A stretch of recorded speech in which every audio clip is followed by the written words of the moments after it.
আসসালামু আলাইকুম এভরিওয়ান, সবাই কেমন আছো? আশা করছি সবাই অনেক বেশি ভালো আছো।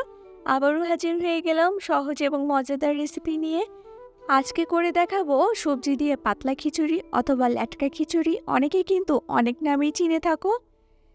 যে নামেই চিনে থাকো, খেতে কিন্তু অসাধারণ মজা। বৃষ্টি দিনে খেতে তো মজা লাগেই, কুরবানি ঈদের মাংসের সাথেও কিন্তু পুরাই জমে যায়। তাহলে চলো দেখে নিই আজকের রেসিপিটা। আজকের এই পাতলা খিচুড়িটা আমি মোটা চাল দিয়ে করে নিয়েছি। তোমরা কিন্তু অবশ্যই এখানে মোটা চালটা ইউজ করে নিবে, তাহলে কিন্তু খিচুড়িটা খেতে অনেক বেশি মজা হবে। আর এখানে চিকন চাল অথবা পোলার চাল দিয়ে করলে কিন্তু খিচুড়িটা তেমন একটা মজা হবে না। আমি এখানে রেগুলার ভাত রান্না 2 কাপ চাল নিয়ে নিয়েছি, আর সঙ্গে নিয়ে নিয়েছি 1 কাপ মসুর ডাল। এখানে নিয়ে নিয়েছি আমি হাফ কাপ মুগ ডাল। মুগ ডালটা আমি কিন্তু ভেজে নিয়েছি, তোমরাও কিন্তু এখানে মুগ ডালটা ভেজে অ্যাড করবে। আর নিয়ে নিচ্ছি আমি হাফ কাপ খেসারির ডাল। তোমরা চাইলে কিন্তু বিভিন্ন প্রকার ডাল অ্যাড করে নিতে পারো। এখন ডাল চাল ভালো করে ধুয়ে নিয়েছি। চুলাইতে প্যান বসিয়ে দিয়ে এখন এর মধ্যে দিয়ে দিব ধুয়ে নেওয়া চাল ডাল। সেই সঙ্গে এখানে আমার লাগছে 3 লিটার পানি। তোমাদের চালটা মোটা চিকন বুঝে পানিটা অ্যাড করে নিবে।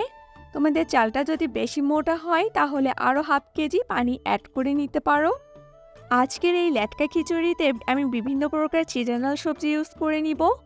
তোমরাও চাইলে যখন যেই সিজন সেই সিজন বুঝে সবজিটা অ্যাড করে নিতে পারো।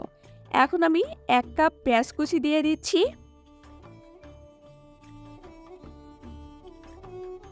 আমি এখানে 15 থেকে 20টা কাঁচামরিচ নিয়ে নিয়েছি। এখানে আস্ত কাঁচামরিচটাই অ্যাড করে দিয়েছি। এখন আমি এর মধ্যে অ্যাড করে দিব আদা রসুন বাটা। এখানে আমি 1.5 টেবিল চামচ নিয়ে নিয়েছি রসুন বাটা, 1.5 টেবিল চামচ নিয়েছি আদা বাটা। এখন আমি এর মধ্যে অ্যাড করে দিব গুঁড়া মশলা। গুঁড়া মশলার মধ্যে নিয়ে নিয়েছি 1 চা চামচ মরিচ গুঁড়া, 1 চা চামচ নিয়ে নিব আমি হলুদ গুঁড়া,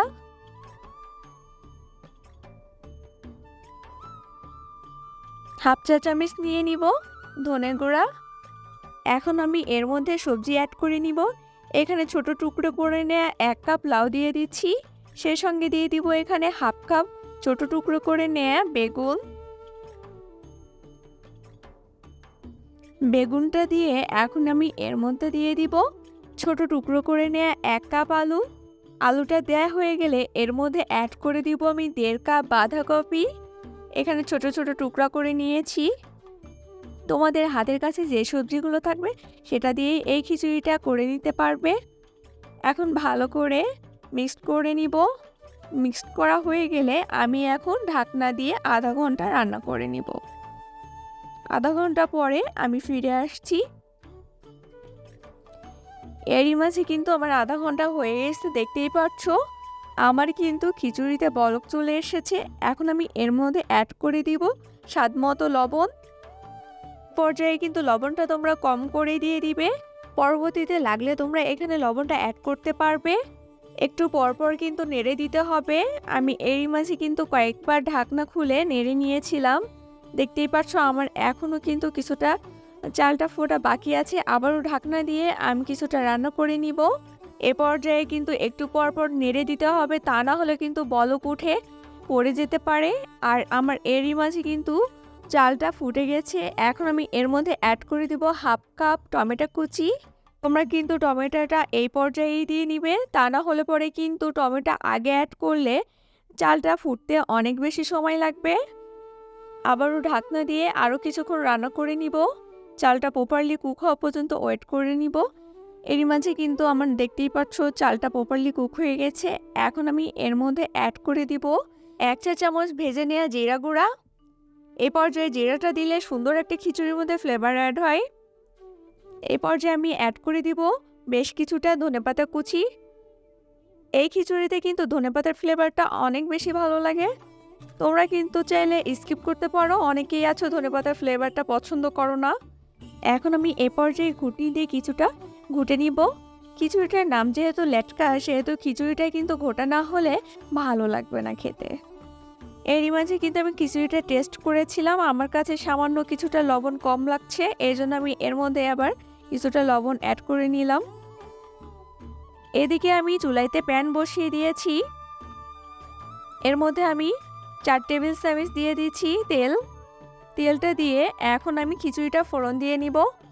তেলের মধ্যে দিয়ে দিব আমি হাফ কাপ পেঁয়াজ কুচি। পেঁয়াজটা দিয়ে কিছুক্ষণ ভেজে নিব। হালকা কিছুক্ষণ ভাজা হয়ে গেলে এর মধ্যে আমি অ্যাড করে দিব 8-10টার মতো শুকনা মরিচ। মরিচটা দিয়ে কিছুক্ষণ ভালো করে ভেজে নিব। যখন পেঁয়াজের কালারটা চেঞ্জ হয়ে হালকা ব্রাউন কালার হয়ে আসবে তখন আমি এর মধ্যে অ্যাড করে দিব 1 চা চামচ গোটা জিরা। জিরাটা দিয়ে তেলের সঙ্গে কিছুক্ষণ ভেজে নিব। কিছুক্ষণ ভাজা হয়ে গেলে দেখবা পেঁয়াজের কালারটা চেঞ্জ হয়ে গোল্ডেন ব্রাউন কালার হয়ে আসবে, তখন আমি এই বাগারটা আমি খিচুড়ির মধ্যে দিয়ে দিব।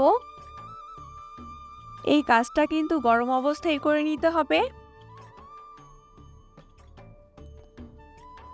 বাগারটা দিয়ে ভালো করে খিচুড়ির সঙ্গে মিক্সড করে নিব।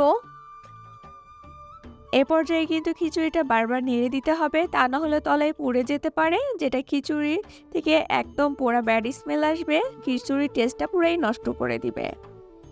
দেখতেই পাচ্ছ এরই মাঝে কিন্তু হয়ে গেল খুবই সহজ এবং মজাদার লেটকা খিচুড়ি রেসিপি। আমার আজকের ফুল ভিডিওটা ফলো করলে তোমরাও কিন্তু বাসায় খুব সহজে এই খিচুড়ি রেসিপিটা তৈরি করে নিতে পারবে। আজকের এই লেটকা খিচুড়িটা আমি মরিচের ভর্তা, বেগুন ভাজি আর আচারের সঙ্গে পরিবেশন করব। তোমরা চাইলে কিন্তু বিভিন্ন প্রকার ভর্তা, শুটকি, মাংসের সঙ্গে পরিবেশন করে নিতে পারো। আমার আজকের সহজ এবং মজাদার রেসিপিটি তোমাদের কাছে ভালো লাগলে অবশ্যই কিন্তু আমার চ্যানেলটা লাইক কমেন্ট করে দিও অ্যান্ড সাবস্ক্রাইব করে পাশে থেকে যেও। আবারও দেখা হবে নতুন কোনো ভিডিও নিয়ে। আজকের মতো এখানেই বিদায় নিচ্ছি। আল্লাহ হাফেজ।